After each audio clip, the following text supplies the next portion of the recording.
Okay, Hare Krishna, welcome everybody. So today we continue the 18th chapter and we are going to do 18.36 to 18.40. So we started a little late today, so we will directly jump to the slokas because we have a lot to cover, very important, powerful teachings for today. So let me play the slokas. Again, it is 18.36 to 18.40. सुखं त्विदानीं त्रिविधं शृणु मे भरतर्षभ अभ्यासाद्रमते यत्र दुःखान्तं च निगच्छति यत्तदग्रे विषमिव परिणामे मृतोपमम् तत्सुखं सात्विकं प्रोक्तमात्मबुद्धिप्रसादजम् विषयेन्द्रियसंयोगाद्यत्तदग्रे मृतोपमम् परिणामे विषमिव तत्सुखं राजसंस्मृतम् यदग्रे चानुबन्धे च सुखं मोहनमात्मनः निद्रालस्य प्रमादोत्थं तत्तामसमुदाहृतम् न तदस्ति पृथिव्यां वा दिवि देवेषु वा पुनः सत्त्वं प्रकृतिजैर्मुक्तं यदेभिः स्यात् त्रिभिर्गुणैः. Hare Krishna Guruji. We have Simran ji who will be reading the translation today. Okay, Thank you, Simran. okay. Hare Krishna everyone. 18.36 Now hear from me, O best among the Bharatas, of the three kinds of happiness in which the embodied soul rejoices, and by practicing which one can reach the end of all suffering. 18.37 That happiness which feels like poison at first but is like nectar in the end, which comes from self-knowledge through purification of the mind, is said to be in the mode of sattva, goodness. 18.38 That happiness which arises from the contact of the senses with their objects, which is like nectar at first but like poison in the end, is declared to be in the mode of rajas, passion. 18.39 That happiness which is based on delusion, that covers the nature of the self from beginning to end and arising from sleep, laziness and negligence, is said to be in the mode of tamas, ignorance. 18.40 There is no being on earth or among the gods in heaven who is free from the influence of these three modes born of material nature. Hare Krishna. Thank you so much. Yes, Hare Krishna. Thank you. Thank you for reading that. So as you see, you ended the reading with something very powerful that says, there is no being on earth or among the gods in heaven who is free from the influence of these three modes. That is one of the reasons why each and every one, it is so important for us to understand this whole science. Now, this set of slokas, I said they're very powerful. They're very important. Why? Because all of us, we all have this question, what is in it for me? When somebody says, read a sloka or do puja or do something, we always want to know what is in it for me, right?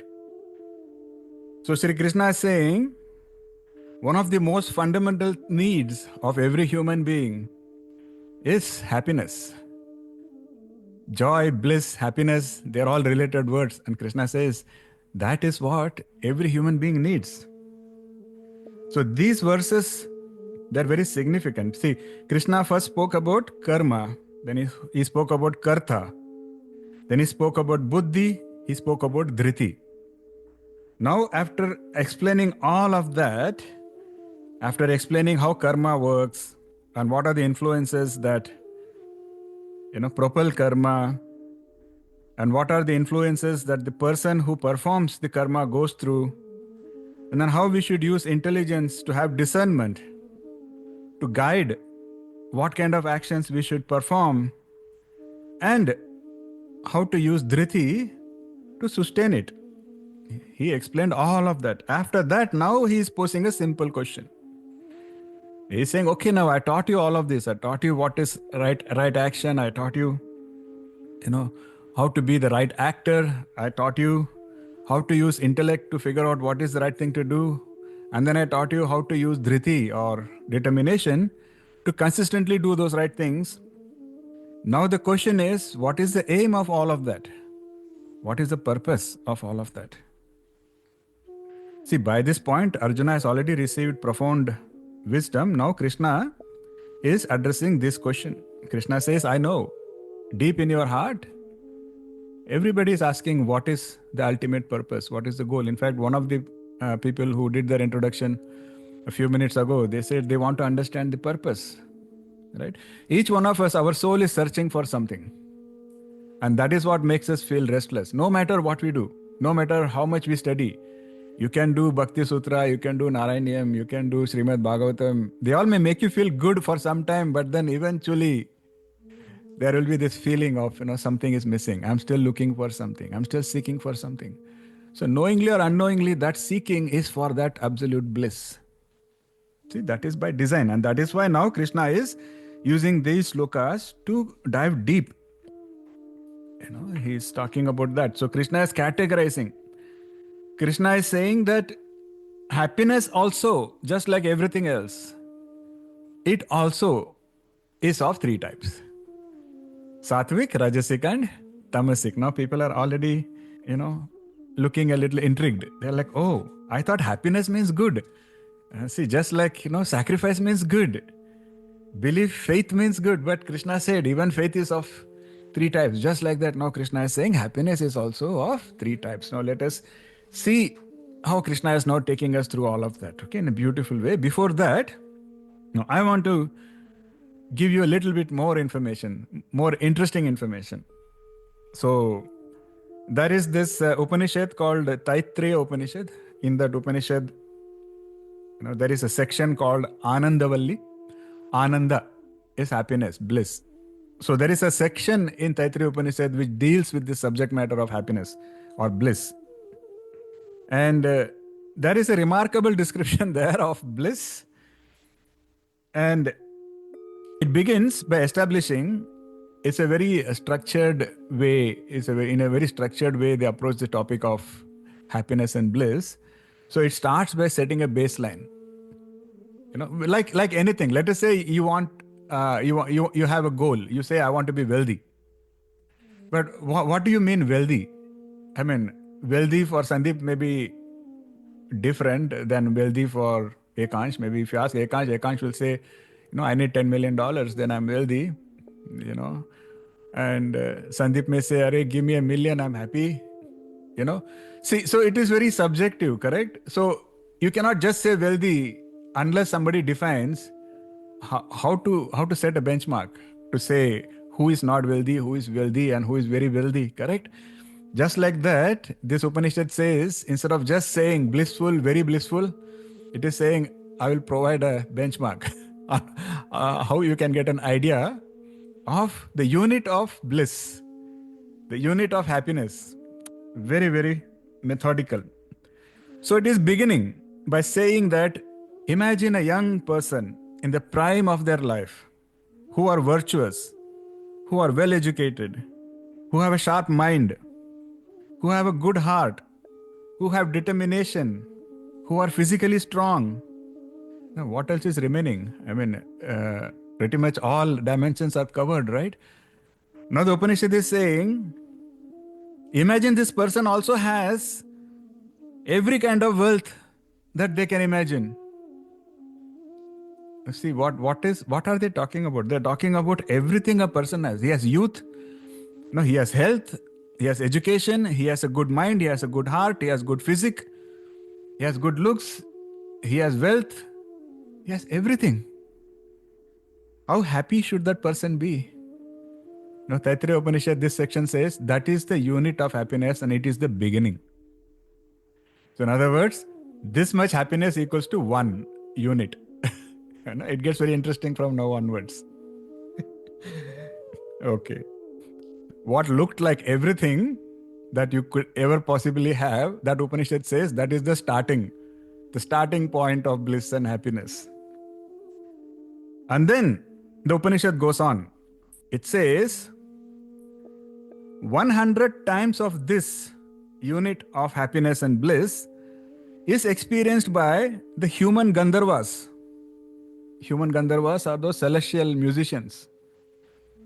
And it says, but that can also be experienced by a human who has mastered the Vedas and who is untouched by desires. Now, anybody here good in math? Who is good in math? Okay, math bolte hi sab chup ho jate. Okay, Sandeep ji is volunteering. Okay, let us unmute Sandeep ji now. Let's have some fun. Nothing too difficult, Sandeep ji. Okay, you can unmute yourself.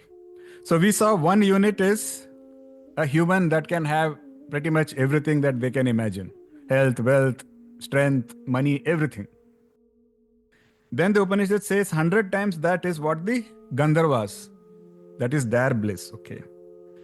Now what is 100 times 100, Sandeep ji?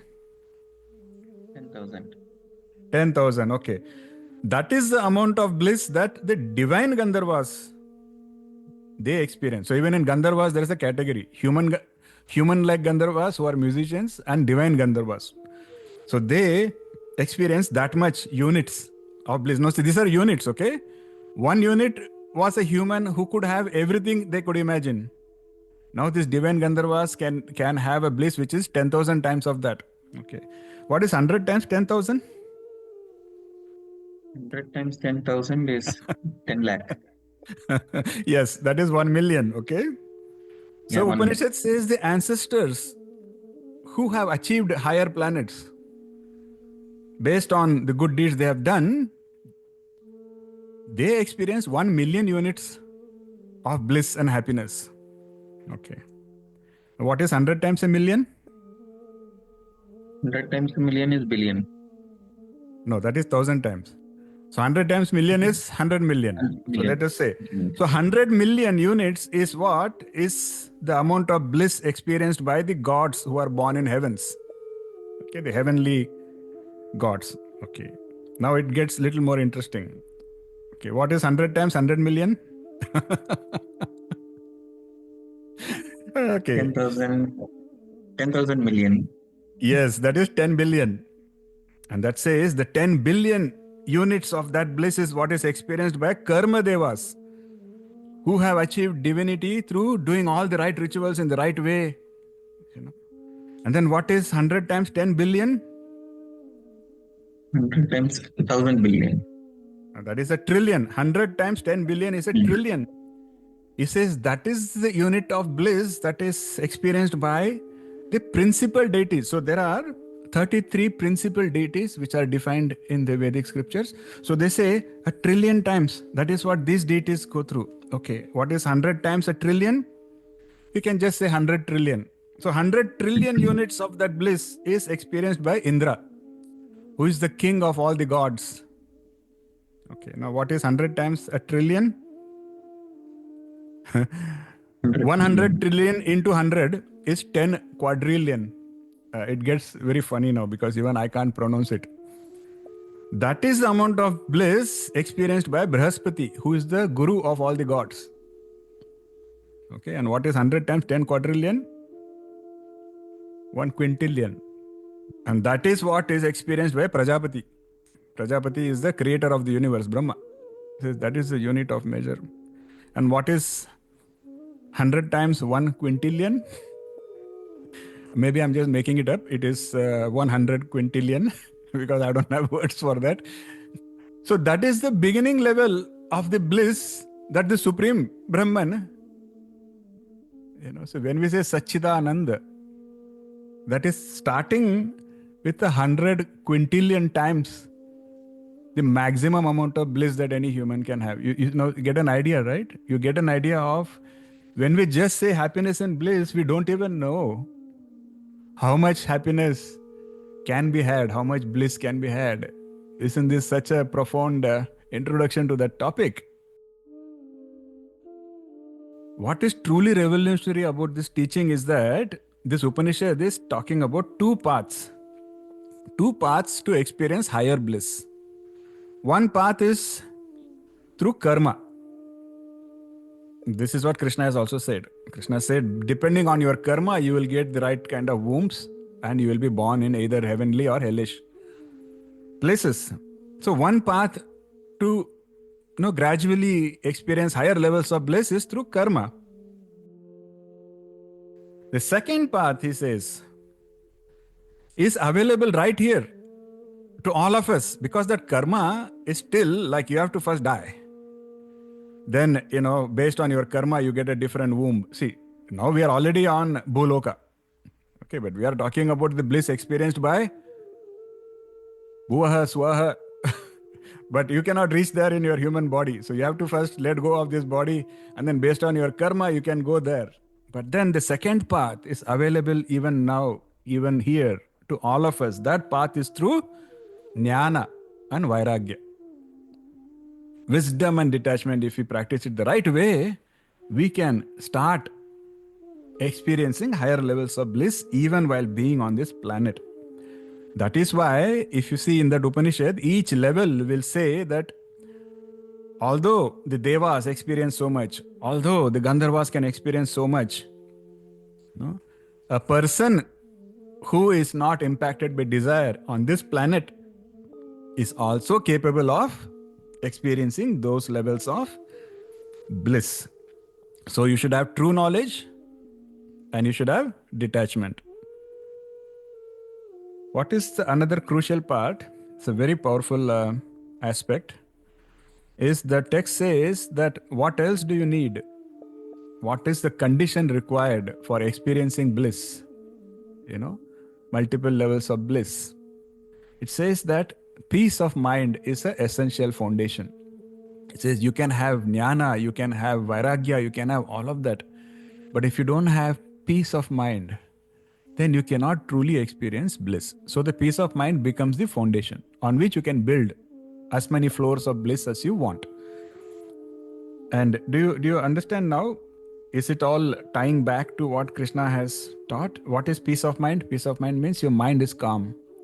What is the word Krishna uses for that? Samatvam. Now does it all make sense?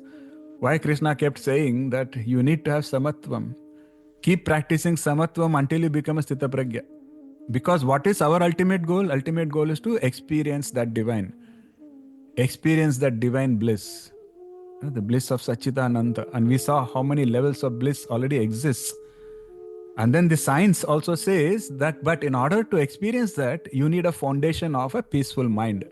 So if you are not practicing samatvam, doesn't matter how much jnana you get, doesn't matter how much vairagya you develop, you will not be able to sustain any amount of bliss or happiness. See how all of this now connects back to each other. See?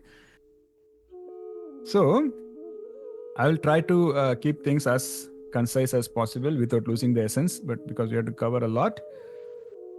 And the Taittiriya Upanishad beautifully says that the soul gains fearlessness and fearless support in him who is invisible, selfless, undefined. And then you can say that you have reached the ultimate state of fearlessness, because that is the state where, when there is absolutely no fear, you make room for infinite amount of bliss. I'm going a little fast here because we have already covered all of these things in detail. Remember, right? Abhayam was one of the virtues that Krishna said, because only if you have abhayam, you can practice what is the right thing to do. You cannot do what is right if you're always afraid of what will my neighbor say, what will that person say. Then you are not doing what is right. You're only doing what is popular. See, because rightful action is important, and that requires abhayam. And all of these have to come together to prepare you to experience that divine bliss.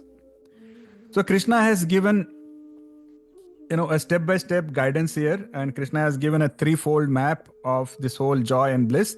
The first, he says, the kind of joy or happiness. Say, I can use one word. I can either say happiness or joy or bliss, and you should understand that they all are the same in the context of these teachings.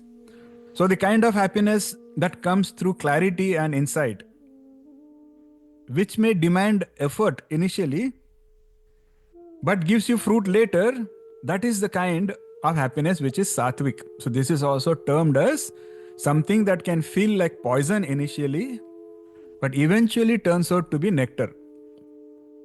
So when you find that nectar, that kind of happiness is sattvic happiness. What is rajasic happiness?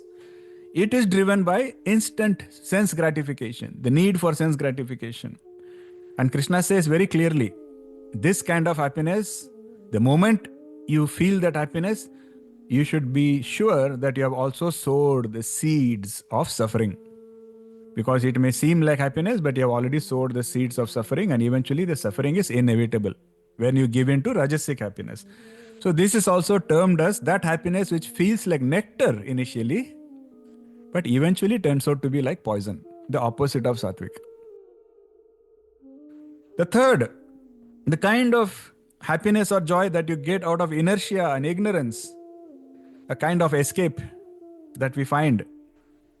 That happiness, it is based out of ignorance, and that covers the nature of our true self from ourselves. So if you can never realize your true self, how can you ever realize the ultimate bliss?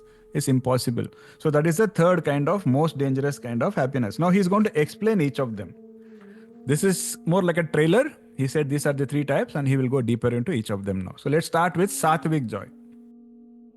So as we said, sattvic happiness, highest form of happiness for human life in the material realm. And he says that is the kind of happiness which may seem like poison initially, but eventually turns into nectar.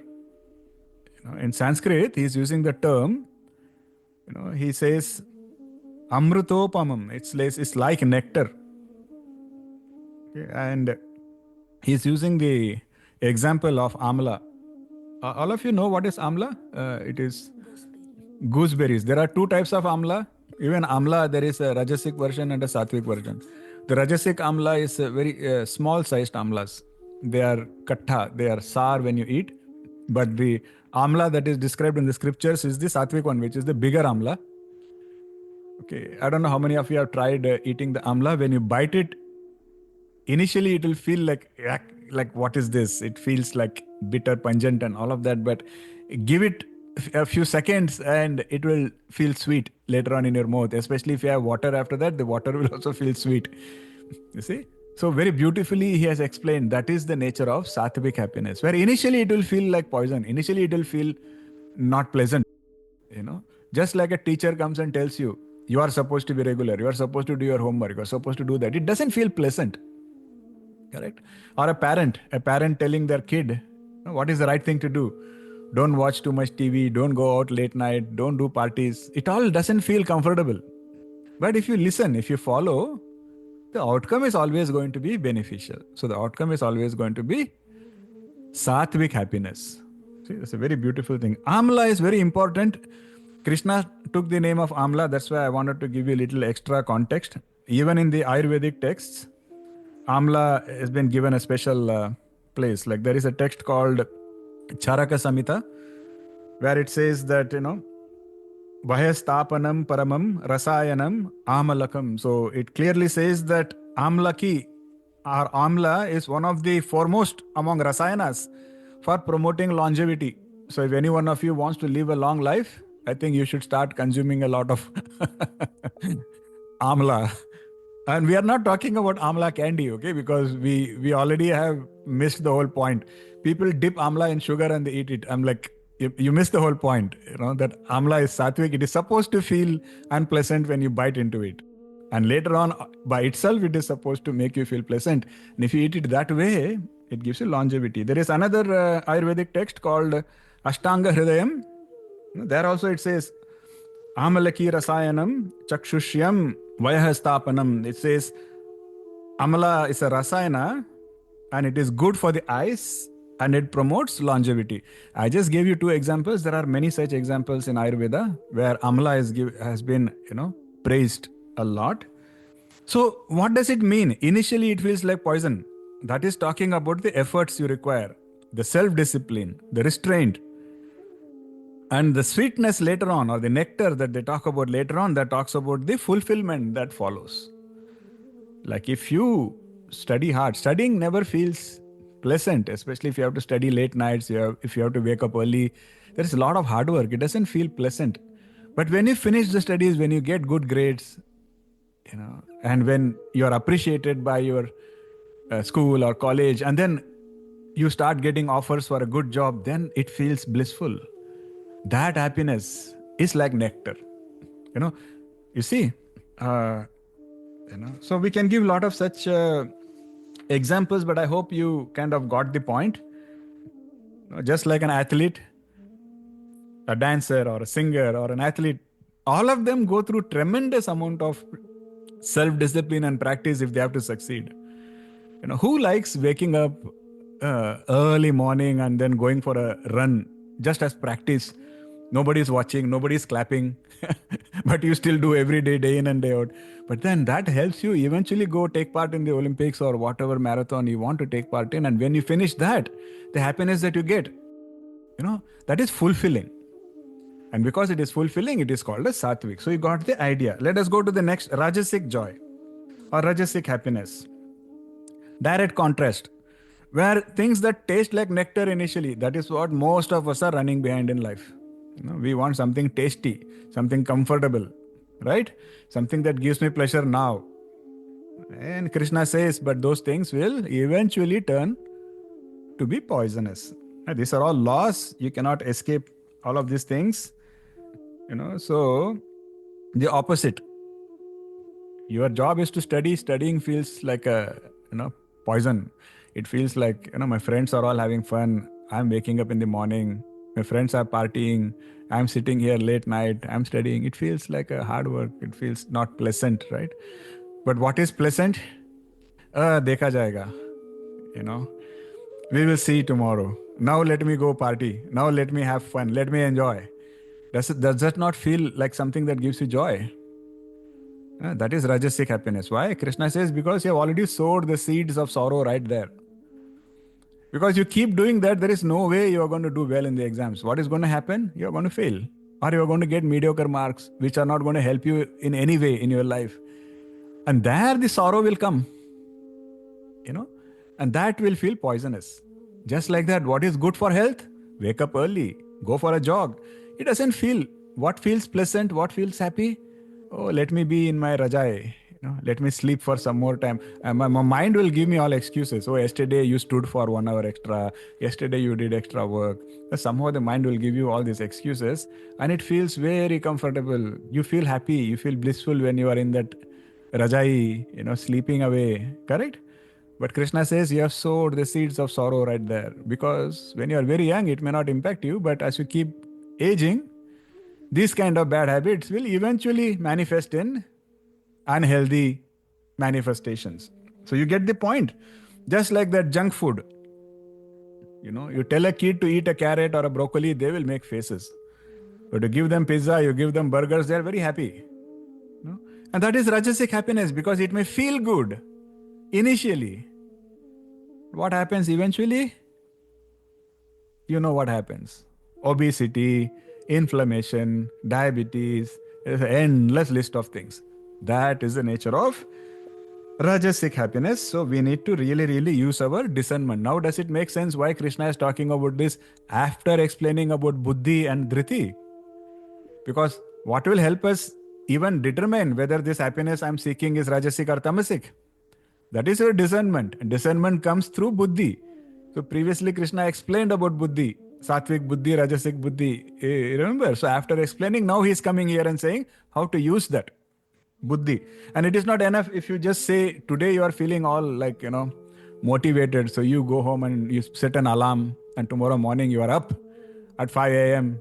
That's your buddhi. Congratulations, claps, applause.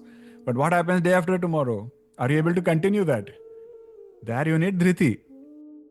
So the buddhi gets you started, the dhriti keeps you going. And you need both. That's why Krishna first taught about that. And now he is explaining about how you can use that to achieve that real true bliss that your soul is seeking. See how methodical Krishna is. And finally, tamasic joy, tamasic happiness. This kind of happiness comes totally out of delusion.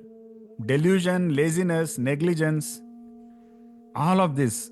See, the problem is, or the point is, tamasic happiness is not really even happiness. Tamasic happiness is more of escapism, where we try to escape reality. This is the kind of thing we do. Oh, I'm, no, mujhe bhul jane do. My memories are haunting me. So what I do, I have to go and drink a bottle of alcohol. Now tell me something. Whatever was the reason for your mind feeling tormented, has the reason gone away? Have you done anything about that? No. Now you are saying, I will go drink a bottle of alcohol, but that feeling you get at that moment when you are drinking, that somehow feels like happiness. But it is not even happiness. It is just escapism. You are trying to escape. So Krishna says that is delusional, that is destructive. There is no way anything good can come out of that. What is even worse is that kind of happiness turns into distress very quickly because you have not done anything about the problem. You see, just like that, oh, I have to wake up, I have to go to office, and in my office, I feel a lot of stress and people are very competitive and it's not a good environment, blah, blah, blah, blah, blah, blah. So today I just don't want to even open my eyes. I just want to, shut my windows. I just want to take the blanket over my head. I just don't want to even wake up. Okay, that may feel comfortable. But has the problem really been solved in any way? No, the problem has only got worse. Let us say people in office were not looking at you favorably and now you're not even showing up in office today. And they are going to look at you even more unfavorably tomorrow. So have you solved the problem? No, you have only made the problem worse. So Krishna says tamasic happiness is the most dangerous type of happiness, which is arising out of delusion and escapism. And anytime you try to escape, anytime you try to avoid doing the rightful thing, things only keep getting more and more worse very quickly. I hope you now understand all these types of happiness and joy. So this is why the great saint Kabir said, Kal kare so aaj kare so ab. And there is a second line which usually people don't remember that says, Pal mein pralay hoyegi, bahuri karega kab. So he's saying, whatever you have to do tomorrow, do today, and whatever you can do, you have to do today, do it now, because you never know, pralay or catastrophe, it can come even the next moment. There can be a flood the next moment, there can be an earthquake next moment, you don't know.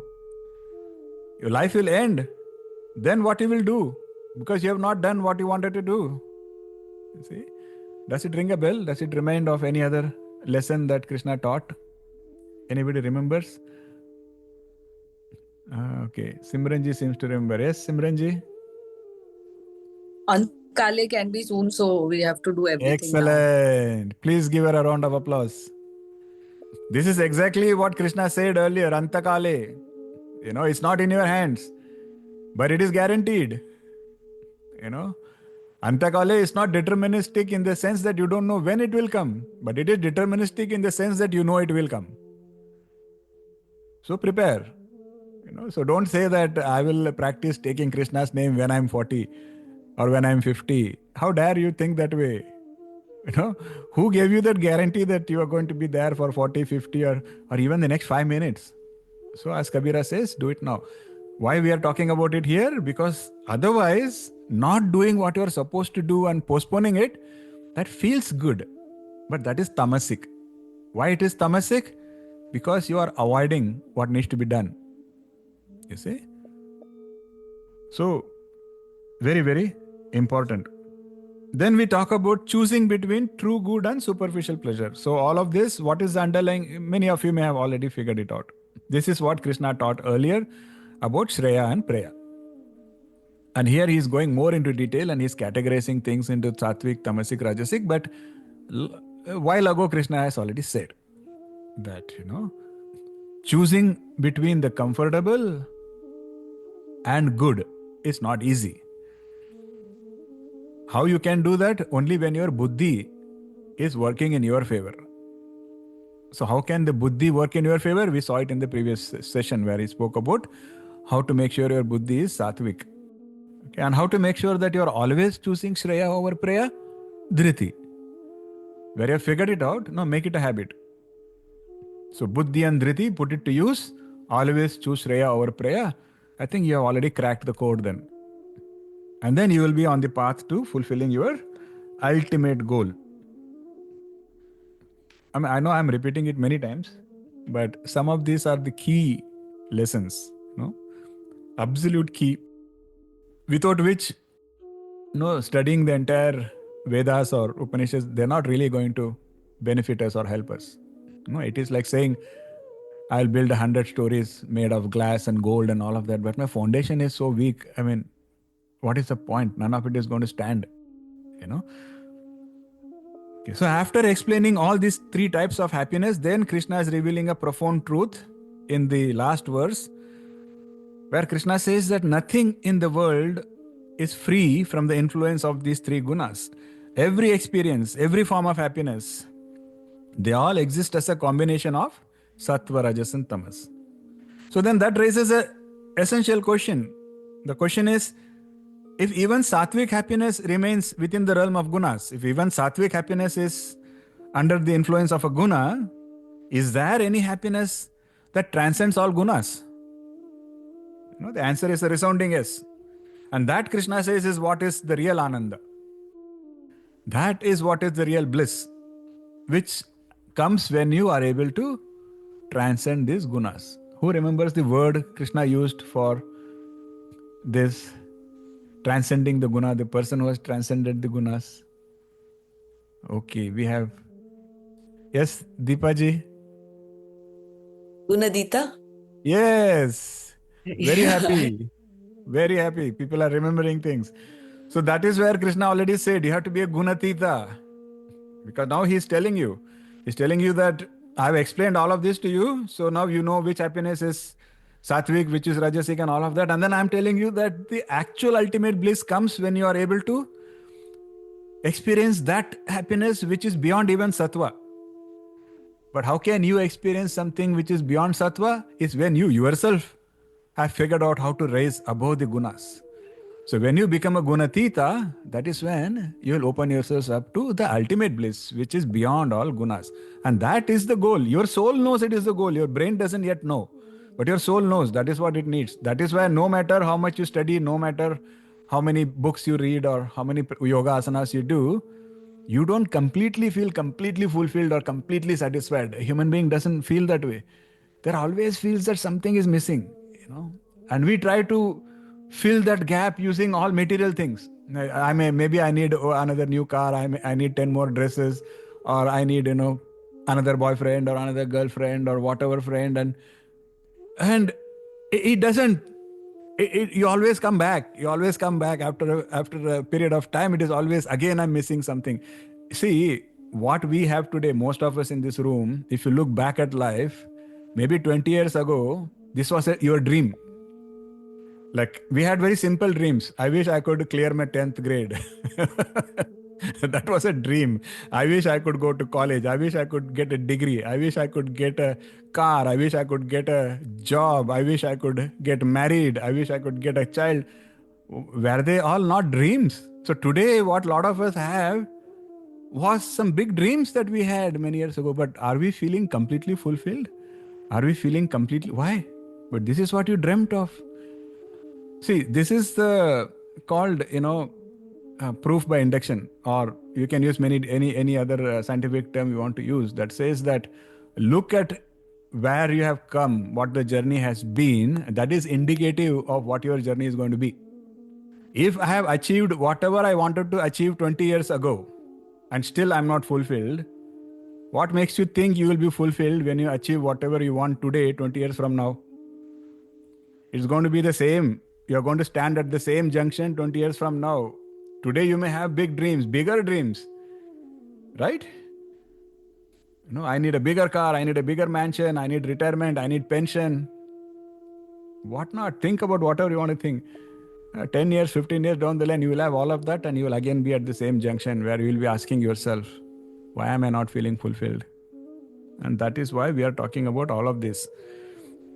We are talking about the real fulfillment will come when you are ready to perceive that supreme bliss. That is what your soul is seeking. And that will come when you become a gunatita. How do you become a gunatita? Please go back and revise all the 17 chapters. That is what Krishna has been trying to drill into our heads. Starting from samatvam to, nishkama karma to vairagya to, amanitvam, adambitvam. They all seem, but they're all recipes, they're all ingredients. And when you know how to use them in the right way, eventually it all comes to then buddhi. Use your buddhi now and do the right thing, and dhriti. Keep doing it consistently. Now you remember why consistency has been repeated so many times. Because all of that then will give you what you really want. So in classical texts, the joy or bliss has been also aligned with 3 levels of consciousness. One is called as Vishayananda.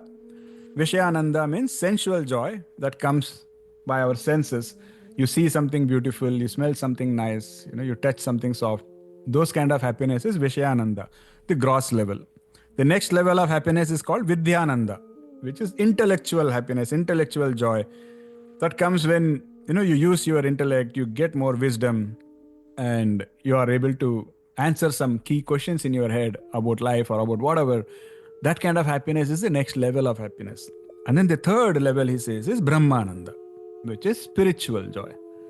The spiritual joy is supreme joy, which says that comes when you figure out how to realize the self and get union with that supreme Satchidananda. So this is a journey. Needless to say, nobody can teleport themselves, directly to another place. You have to go through, you cannot directly land on the 50th floor. You have to go through all the floors. Now you can go through those floors using an elevator, fast way. You can go through the floors using the stairs, the slow way. Or you can go through the floors by climbing 2 stores, then jumping down, and taking forever. It's your choice. So Krishna says, I'm giving you all this gyan, but it is entirely everybody's free will, how they want to use this knowledge. I'm telling you there are 50 floors. I'm telling you there is a staircase. I'm telling you which staircase is slippery, which staircase is steady. I'm also telling you there is an elevator, and I'm telling you how to use the buttons. I'm giving you all of this. Now you choose what you want to do. That is Krishna's way of teaching us. So what are those things we can do?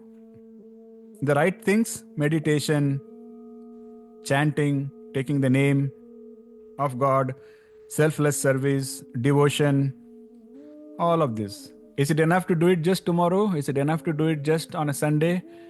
Is it enough to... That is one of the reasons why I have never been a big proponent of Ekadashi and all of that. I'm not the one who is, clapping when people say, oh, it's Ekadashi, let's fast. I'm saying, if you know what is the right thing to eat, if you know what is the right way to eat, why only once in 15 days? Why only on Ekadashi? Why not live every day as if it is Ekadashi every day, no? But that is the whole point. My maid in Pune, she was a village woman, and she used to have this funny way of saying, she used to say, Divasbar chara ani Ekadashi dara. It's like you make a list of what are approved list of items to eat. So approved list are like sabudana and a few different things they say they are approved. And then because they are approved, you will be eating them all day. And somehow you think I'm doing Ekadashi, something I'm doing special, So that is why use your buddhi, figure out what is the right thing to eat, what is the right way to eat, right quantity to eat, and use your dhriti to do it consistently is the whole message. How can we apply all of this in our modern life? So Krishna has already said that in the 2nd chapter.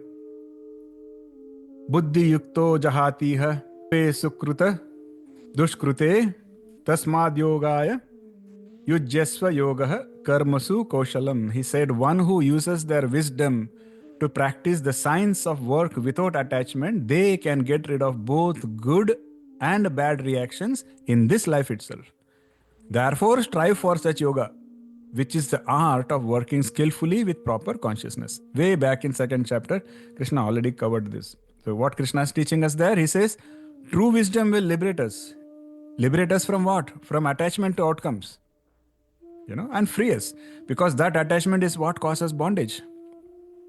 And it is freeing us. And cultivating such wisdom and the resolve to follow what that wisdom is telling us to do is the key to experiencing highest forms of bliss and joy. So how do we cultivate sattvic happiness? Some quick tips. First, notice your impulses. Whenever you have an impulse that says, "Chalo kar lete hain, let's do this," nothing happens. There was a time when I tried for fun.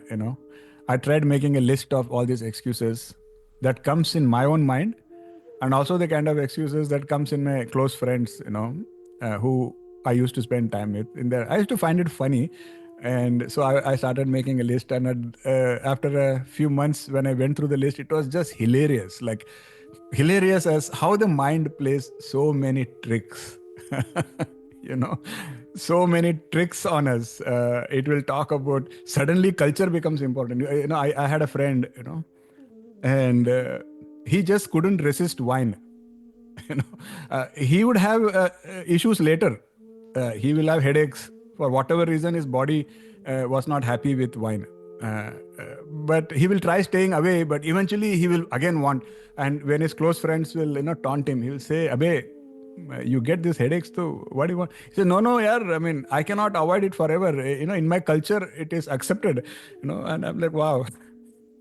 So look at that. So I used to make a list of all of this, and it's just hilarious. So if you make a list of your own mind and the excuses it makes, one day you can laugh at it. And you have to have the wisdom to your discernment to say, this is an excuse and I'm not going to give in to that, and do it consistently. What is the one other problem is, sometimes your mind knows what is the right thing to do, or your intellect knows, buddhi knows what is the right thing to do. But your mind is so overpowering that it has already done that which is not supposed to be done.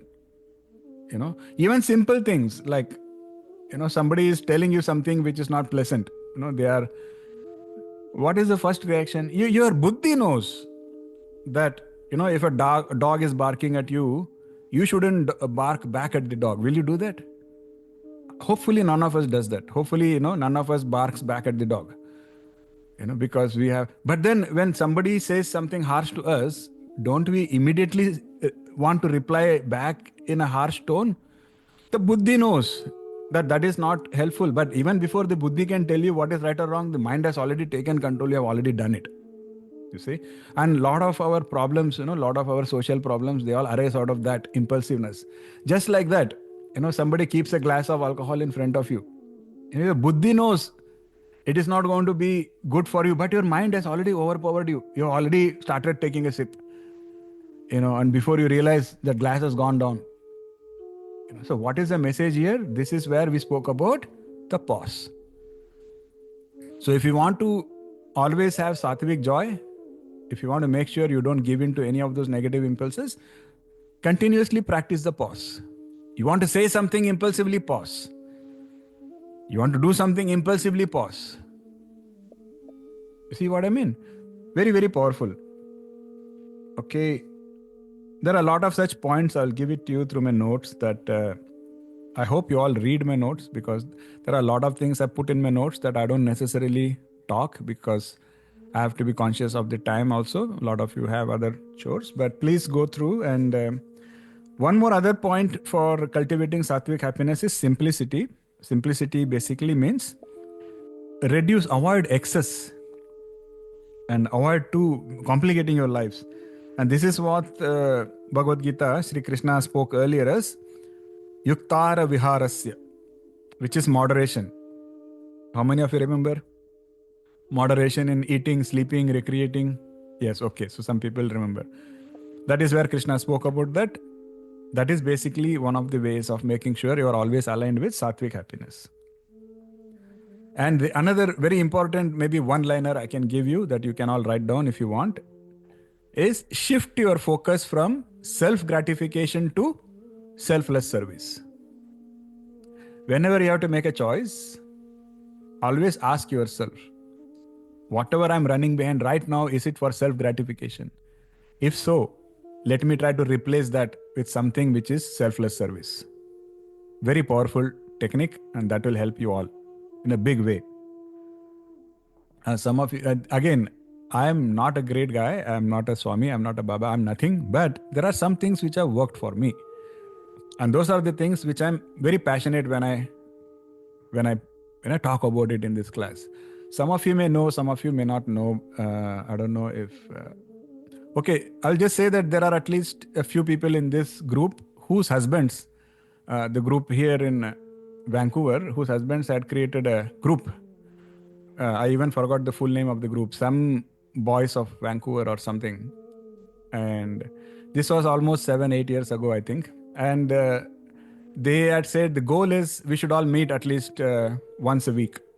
And, so I like meeting them. I still meet some of them. We are all great friends and all. But because, where do we meet? Because, no lady is happy having 4 or 5, noisy guys in their home, So we have to find a place outside. It became a practical problem to meet. And outside means where to meet outside? Like 5 guys sitting in a garden seems very weird, right? So, we have to find a place which is okay. So like that, whether you want or don't want, somehow it always was the same answer. Let's go to this pub or let's go to that bar, And it became a big challenge for me. I know that I've already walked away from. I'm not saying there is anything evil about people who drink or something, but the point is, I had made a choice to stay away, but it was becoming a big challenge. It was becoming a big challenge because I'm putting myself in that environment week after week, and all around me, that's what is going on, and it was not fun, And so that is where I started asking myself, why am I so interested in these weekly meetings? What is driving me? Then I figured it was just sense gratification. The sense gratification of something smells good, looks good, feels good. Because we are still friends, even though we don't go to that meeting. That's not the point. The point is, that is when I had started my first batch of Bhagavad Gita sessions. And I started replacing it. I intentionally, the first batch, I chose the time which was coinciding with those meetings.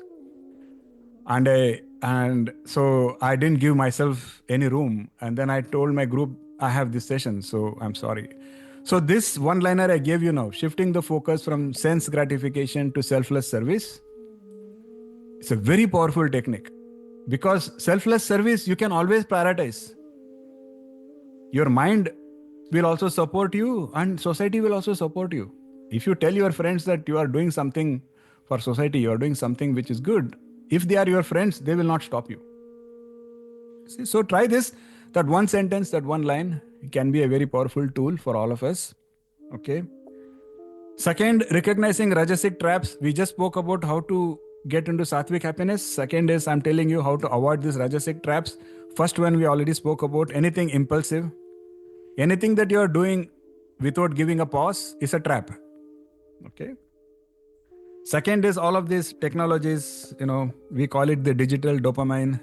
Be very careful. Binge watching and all of that, be very, very careful. That's all I can say. And also there is another very hideous problem, which I call as achievement addiction.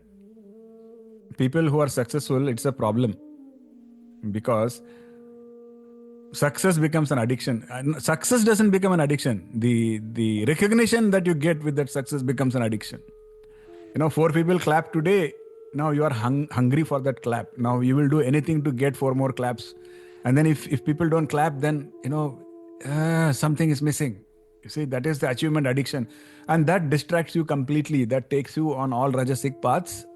So be very, very mindful of that. Don't be driven by external validation. Like, I want to be popular, I want to be famous, I want to be liked. These are all very temporary. Anybody, will tell you, anybody who has been popular will tell you that at the end of the day, it was not worth it. But then it's too late. By the time they realize it is not worth it, it's already too late, because they have wasted so much time that they could have put on sattvic purposes, which they have wasted on all these rajasic things, which is a great example is Jim Carrey. If you get some chance, go read about him, go, listen to some of his interviews, some of his YouTube videos and all. He's one of the most successful actors, Hollywood actors of all time, you know. And now he's, of course, a little older. And he tells people, whoever feels that money and fame can bring happiness, I really pray that they should get that right now, you know, so that they can quickly find out that that is not the answer. He says, I've got whatever money, whatever fame I wanted, I've got in life, and now I realize that that's not really the answer. But it's taken me so long. It's taken me so many years to arrive at that conclusion. So all this younger generation who really think they need money and fame and that will give them happiness, I really pray that they should get it as quickly as possible so that they can get over with it and they can come to this conclusion quickly. You know? Okay, so that is how we avoid rajasic trap. And also maintain a journal. Again, I'm repeating myself. A journal, simple journal that gives you an idea of where your time is being spent. You know, this is very powerful. I'm telling you, it's extremely powerful. One wise person. It was an interview. I heard I was watching an interview of one. I won't call him a saint, but he's a elevated person, and he was giving a interview, and one person was sitting in front of him and talking about how it is so hard to find time.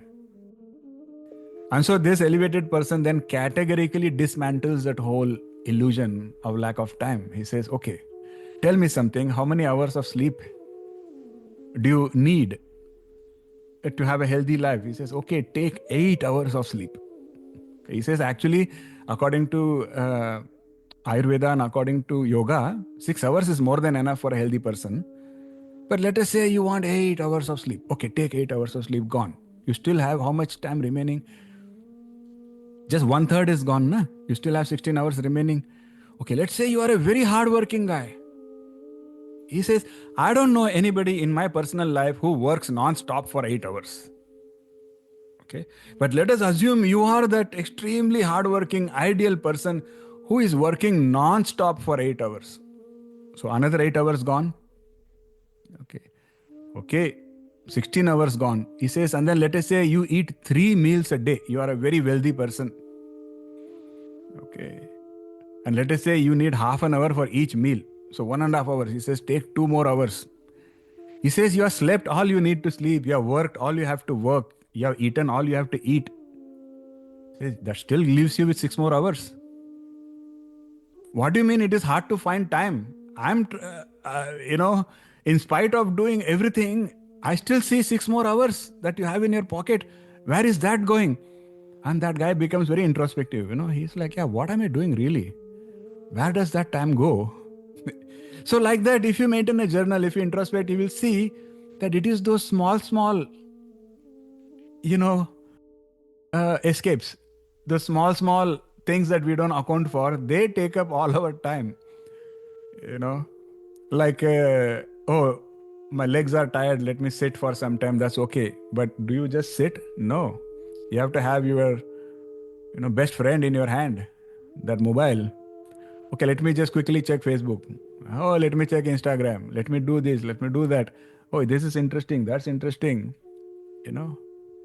Before you realize, 45 minutes to 1 hour is just disappeared. You see? So when somebody says do meditation every day, do Kriya Yoga every day, people come to me and they say they don't have time.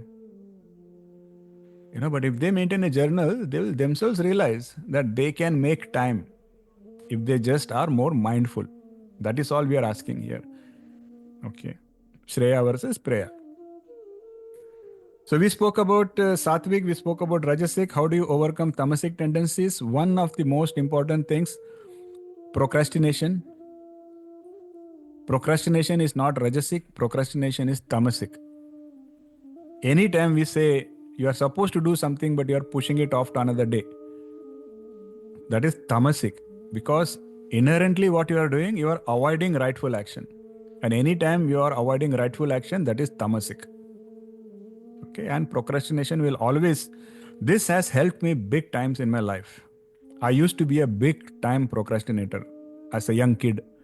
As a young kid, for me, everything was tomorrow, and everything was later. I used to always have this I used to think I'm very, smart. I used to say, "Kahan bhage ja raha hai?" Like, well, the book is not going to go anywhere, so I can read it tomorrow. That used to be my mindset, of course. But thankfully, I had some right knowledge at the right time. It was all Krishna's grace, I would say, where I realized that the more we procrastinate, the lesser time we usually have in life. We think when we procrastinate, we are making time for us now, right? That is why you procrastinate, no? I will do this later so that now I will have free time. Correct? But what is actually happening is your backlog keeps increasing. Jo kal kare, so ab. I'm directly jumping from kal to ab. And this is a very important technique. Tell yourself that let me first do what needs to be done. I will rest at the end of the day. And see how your life transforms and how you land up with too much time in your hands. That is the only way I have been able to take care of these Bhagavad Gita sessions and the Swami Samartha sessions, because I'm also in corporate sector. We have a very brutal schedule, and there were times when I was not feeling well too, and then I have a family, I have to spend time there. There are so many things even I have to take care of, but the only reason I've been able to fulfill all of that is whenever I feel this temptation, let me sit in front of a TV, I will ask myself, okay, in this half an hour, can I maybe go and take care of a part of the notes? Or can I go take care of these translations? Can I go take care of this? That is how I fill my days. That is the only way. And each one of us has this power to do that. So that is one way to avoid tamasic tendency, procrastination, no procrastinating. You can make a conscious effort. Rest can also be planned. You should say that these are the 4 things I need to accomplish, and this is my timetable, how I'm going to do them. And when I'm done, this is the time when I can go and rest. That is perfectly fine. But what is the problem is you are supposed to do something now, but you just don't feel like doing it. That mind comes there. And so you are pushing it away and you are saying, I'll rest now. That is tamasic. Because you have to eventually do that. And when you eventually get to doing that, it is going to be done in a mindset of anxiety and stress, because you are eventually going to get to doing it only when it becomes a compulsion, only when it becomes, if you don't do it, you are damned. Correct? Like you are supposed to study, but I'll study tomorrow, I'll study later. Now the exam is tomorrow. Now how much more can you push? Now finally you cannot push it any longer, but now it becomes a huge burden, because now you are doomed. Now if you don't finish that entire book, you are going to fail. You see the problem? So that is tamasic and procrastination. That's why it is really, really a very, very bad thing. You have to avoid it. And then, as I said, maintain an inventory. The inventory should give you an idea of where you are spending your time, where you are spending your energy. Very, very important. And again, environment. You cannot develop sattvic qualities while you are living in a tamasic environment. What is a tamasic environment? Dirty, cluttered, uncared for. They all create tamasic energy. So you cannot truly become, you can have knowledge of what is sattva, but you cannot have a realization of any sattvic happiness, because vijnana requires practice, practicing what you know. So it is very, very important to take care of your environment. You don't need to have golden cups and saucers and china clay. All you need is, am I organized? Is there a clutter? Take care of it. It's okay if you're not popular. Sometimes, people visit you, they come to your home, they make a big mess. And if you are telling them, please don't do that, because it's your space. So you may not be popular, but that is the right thing to do, because otherwise you are not going to evolve sattvically, and neither are the people who are visiting you. Everybody is going to be in that same clutter, same environment. It's just a cycle, a cycle that feeds into itself. Simple things. If you have a desk, look at your desk. Is it organized? Your desk many times will speak about your mind, your state of your mind. If your mind is always in an escape mode, your desk will have things that you don't even know where is what. There will be a stack of books, but you don't even know which book is at the bottom, which book is at the top. Whenever you need something, you have to search the whole desk. That is a, example. Just because you've hidden everything under a, cover, or put everything inside a drawer, doesn't mean it is clean. You have just used the same escape mindset there. And when something is required, you have to spend like half an hour to go find something. You see, that is all a reflection of your mind. And you need to be very careful about that. Minimalism is very important. You have to know exactly what is where. Your desk has to be clean, your house has to be clean, structured, and then it feeds each other. Your mind will feed your environment, and your environment will feed your mind. When you sit in your couch, do you feel like you are in a sattvic environment? Do you feel blissful and peaceful? If you don't, go fix it. You see what I'm meaning? Once you fix it, that will feed in. So next time you sit in that environment, you will feel blissful.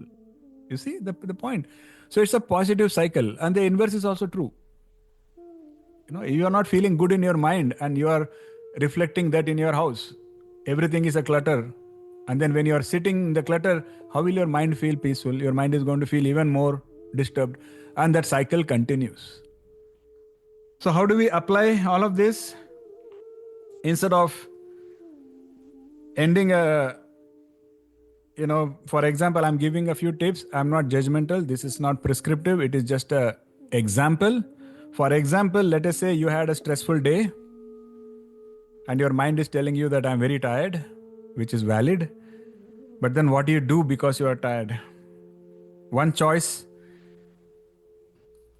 I will just sit and I will start my TV and I'll watch a few nonsense soap operas or whatever, or I will just go and eat some comfort food.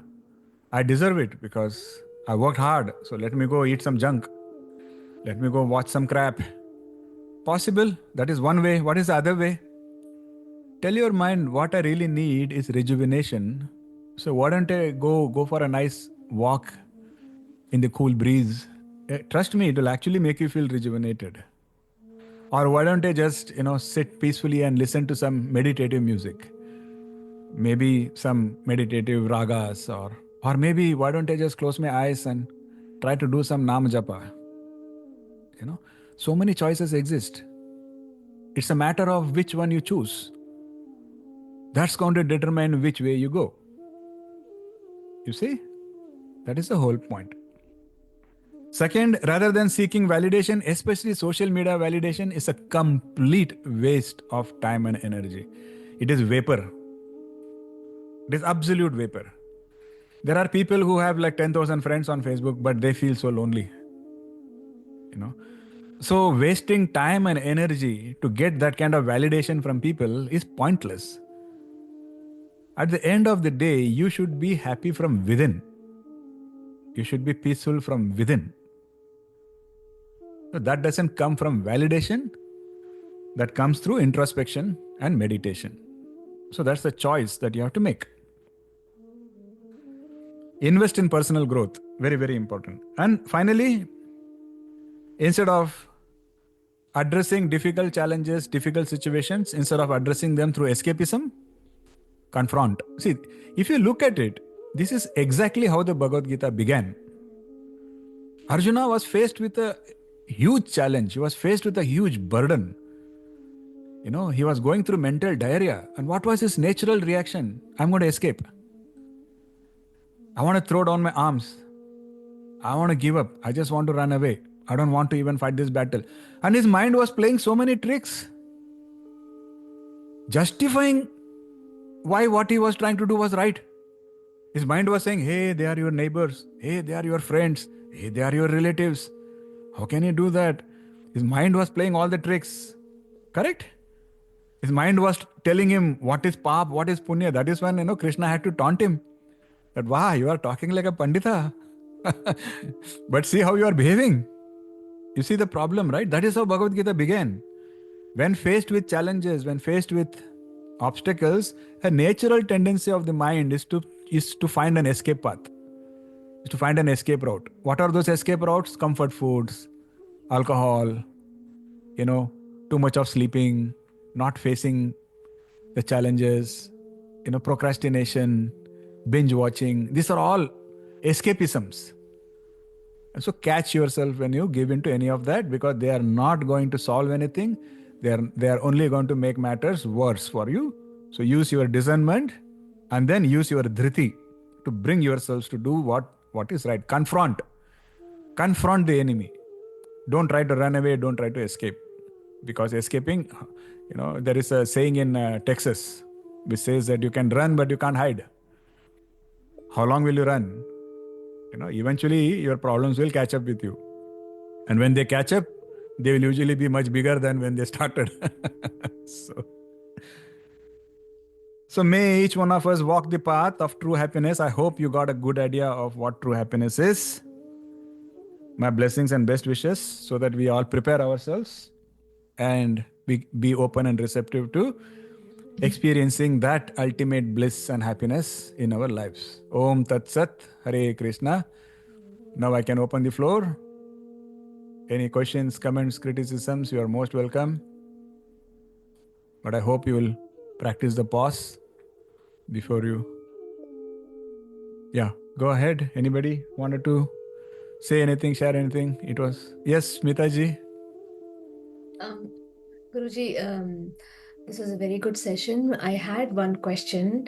When you say practice the pause, sometimes doesn't it come across as like speaking at the right time, at the right moment? If you miss that moment and not speak at that moment, then when you actually speak after that pause, it may not have the effect that it would have had. Yeah. When we say pause, we are talking about 3 seconds. Okay. I was thinking like sometimes when you're in a heated conversation, usually at work, at home, so you can treat. That is even more important to pause at that time. Yeah, but like at work, when you say heated, it doesn't mean like you're holding arms, but it's more like, right? So at that time, if you don't put your point forward, that 3 second can go more. That's what I've realized. Sometimes when I pause, I practice that a lot, but I feel like I don't speak in that meeting because I'm so upset inside and I might not come across the right way. And then when I try to bring it up some other time when I feel that, okay, this time might solve, I feel that I'm already late. How do I? Yeah. So not some other time. Some other time is procrastination. So we need to use our discernment to figure out whether we are practicing the pause or whether we are doing procrastination. Procrastination means now I'm not comfortable, I will do it some other time. That is procrastination. Pause means let me just be very sure that whatever my mind is making me say is the right thing to say. Very, very important. See, I'll give you a very recent example in my own work that happened. And this happened like just last week, so it's very fresh in my mind. So I can tell this to you. So there is a concept called on-call. On-call basically means any escalations that come, you are the person who will face that escalation. So in every team, we have one on-call every week, at least one on-call. But the person who was on-call, for some reason, he was missing and I was not on call, but I just happened to catch a conversation in the chat channel where some customer was having a serious issue. And so I jumped in because I wanted to check, and it turned out to be a serious problem where the entire system had come down. It's a major issue. I mean, if your system comes down, means that's the worst that can happen.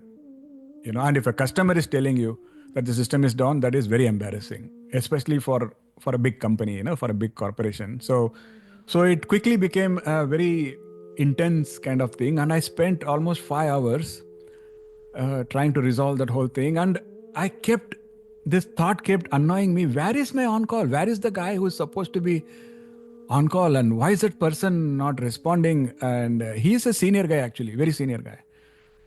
And I told his team members to, there are protocols that says how to reach on call when there is an escalation. So they tried the pager, they tried the phone, no response. And I was not feeling pretty, because the protocol also says if you're on call and if you think you cannot be there, you are supposed to find a backup. That is also part of the protocol. So everything is well defined, and still this senior level guy just disappears. And I honestly felt Krishna was helping me because I'm relatively new to the team. I don't know many things on how to fix things, but magically somehow the guidance came and we looked at the right place. To make a long story short, it was a miracle that in 5 hours we could bring everything up and all. But it was not sitting fine on my head, And the next morning, that on-call appears, and the first message he posts on the forum is, I'm not sure if people followed the right way of solving this problem. I was going to lose it, and I was going to first, say, dude, where the hell were you? Because you were the on-call and you have the cheek to now come and say somebody probably didn't solve it the right way. I mean, is that your first reaction? But thankfully, I practiced that pause. Because I told myself, is it going to help? Is it going to make the situation better if now I can put him down because I felt, I was righteous and I was in the right and that person was in the wrong. But for whatever reason, I said, I will just take a small pause and it's okay. It's at the most my ego that is getting hurt, and there is no harm. The customer is happy. The problem is solved. The next day I had a one-on-one with that person, and it so happens that he just had faced a huge personal tragedy, that happened at his home. And there was this whole story, and I didn't have to even ask. It just came. That person just opened up and said, Arey, this happened, that happened. No, I told myself, thank God. I practiced that pause. In that 3 seconds, instead of just, saying, dude, where the hell were you? In that 3 seconds, I changed it and I said, I appreciate your feedback. If you can tell me what exactly we could have done better, maybe we will document it and, next time we'll do it better, because for me, the problem was more important. And so the discussion went in a different direction. We came up with better, operating manuals, operating guidelines. So the problem became better. All of that is fine. And the next day when I thought I will give it to him in a one-on-one, I was not that angry really, because I had cooled down already. And that gave him an opportunity to open up. Because if I had not paused, first of all, the situation would have got worse. And secondly, this person would have closed on me. That person would never have opened up again, because for that person, I would have become the enemy now, right? But the next day they opened up, and it so happens that they actually had a huge tragedy, which was really sad what happened. And so they couldn't come. And so we had a very beautiful resolution. Everything is normal. We are all fine. The problem is solved. Now we know what is a better way to solve. You see what I'm saying? It is not procrastinating. I didn't say that I don't want to confront him now. I don't feel like confronting it. I'm going to confront him tomorrow. Instead, I said, let me pause and ask myself, is confrontation the right approach? Is it going to give me something? Is it going to, this is what we are saying, Smita ji. So don't wait for the next meeting. Say in the same meeting, but just pause for 3 seconds and you will be surprised. Like an entire different branch of options will open up. And I'll also tell you one more thing you will witness. When you start practicing the pause, sometimes what you thought was a good question, somebody else will ask and somebody else will put them down. And you will be thankful and saying that, oh my God, thank God I paused. Okay, I hope that answers your question. Thank you, Guruji. Very good. Yeah. Yes, Poonamji? I just want to share this, what Smita said. Pause, I have practiced many times, and that is my personal experience I am sharing. Whenever such things happens, just the pause doesn't mean just you pause and just say, sir, wait for 1 minute and drink a glass of water and give a glass of water to the front person also. Sir, have water. And then count from 10 to 1, 0, ulti ginti. And then pause and say, sir, now let us put us our point. I agree with all your points, but I just want to put up my point and just you give a second thought. And this has happened with me in my family and the friends, and they were afraid, आप पुनः पानी पिलाएगी हमको. And before that only, मैं कहा क्यों चिल्ला रहे हो? काय के लिए चिल्ला रहे हो? पानी पी लो एक glass. पानी P low. And sometimes it happens that pause gives you lot of energy to argue or whatever you want to say, put up your point. This is, I have practiced, and I've been a winner for that. It will always in my help. workplace. Yes, It will always helps. help. Just drink a glass of water. Yes, Just say, yes. sir, excuse me. And give him Thank water and you give water. And see how it works. Thank you. Yeah, I just wanted to reiterate the point that you had mentioned in the past, Guruji, in context what Smita ji was asking is focus on the problem, then the person. When you are trying to put across your point, if you are just focusing on the problem, like what just Guruji shared, it really helps. And your intent, why you want to say, is it because that other person is trying to put you down or you don't agree with that person? Or is it redirecting you to the problem that you're discussing? That Yes, always helps you to focus. absolutely. Yeah. Absolutely. Mind is very fast. 3 seconds is like eternity for your mind. Trust me. In 3 seconds, your mind will say 300 things. You know the story, right? You know that when that is a story where Lord Ganesha had to come and write, because the sage was saying that my mind is so fast that I don't think any human can, catch up with the speed of. That is how our mind is. It is so fast that 3 seconds is too much time. In that 3 seconds, you have stopped your mind from making like 100 mistakes. And then your buddhi takes over and then it goes in a right direction. So yes, I don't know why I'm repeating this so many times. Maybe this was I'll tell you, the person who gave me this advice was not even a spiritual person. This advice I received around 20 years ago. I received it from a lady who I used to work with. And I used to work in NGOs and all. Outside of work. And I was very active in a lot of NGOs. And she was a very successful social worker. And of course, as a social worker, she had the skill. She knew what to say, when to say, what not to say, and all of that.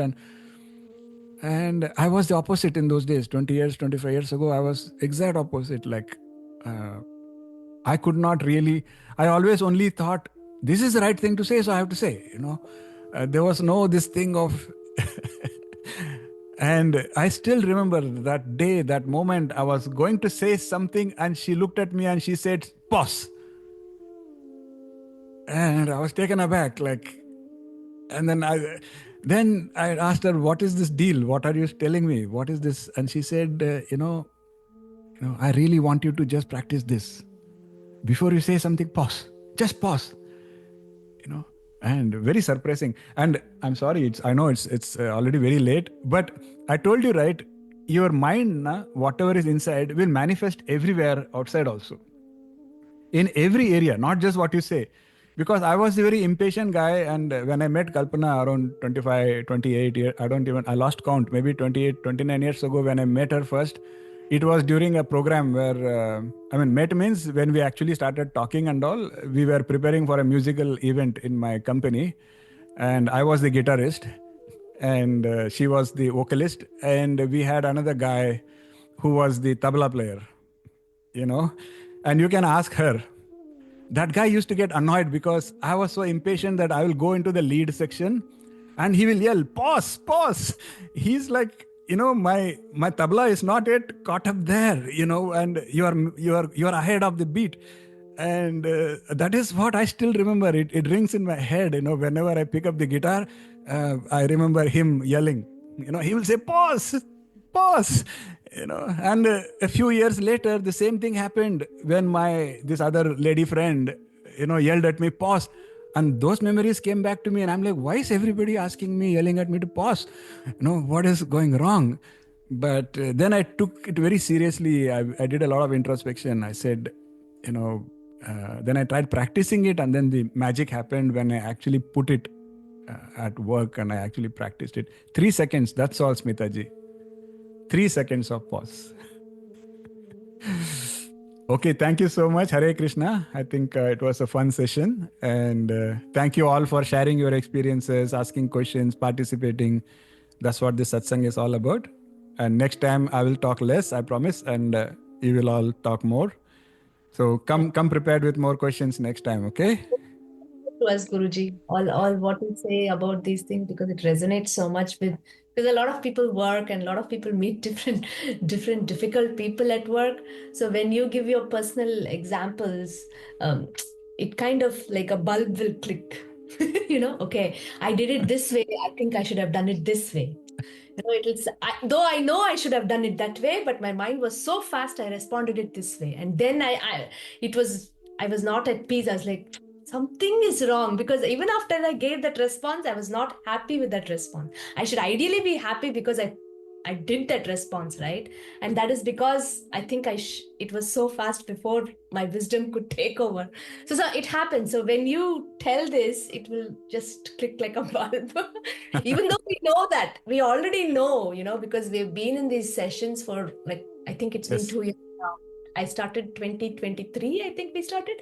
So it's been 2.5 years now. So I already know that, like from day one, you've been telling us, but still, it's not easy. Vijnana. So you have the Yeah, jnana. Yeah, it has to become we have vijnana the now. jnana, we have the wisdom, but when we have to apply it, the mind races and it just answers something. And you'll think that I should have been happy with that response, but all 3 days I was not happy then. Then I came to this session with that same thing, and it was bothering me. And that's why I asked this question, and suddenly it'll click. I think it's because before the buddhi could take over, the mind took over.